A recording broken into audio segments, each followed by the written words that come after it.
শাক? হ্যাঁ, ভুট্টা শাক কত করে? এটা হলো ডাঁটা শাক, কত? 20 টাকা। এটা হলো মূলার শাক, কত? 10 টাকা। আর এইটা সরষা কত করে? 10। এটা হলো পাট শাক, কলমি শাক কত? 10। এইটা হলো এই ঐতিহাসিক নাপা শাক, এটা হলো 20। আমার লাল শাক 10। এটা ওটা তো উঠেছে নি, এটা হলো লাউ শাক, কত? 30। এটা হলো কুমড়া শাক, কত?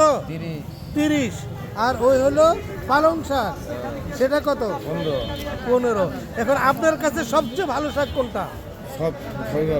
ওনার কাছে কোনো শাক নির্দিষ্ট নাই, সব শাকই ভালো। আজকে কিছু শাকের ভিডিও করলাম, জীবনে অনেক কিছু তো করি, শাকের ভিডিও কখনো করি নাই। ধন্যবাদ। আসসালামু আলাইকুম ভাইজান।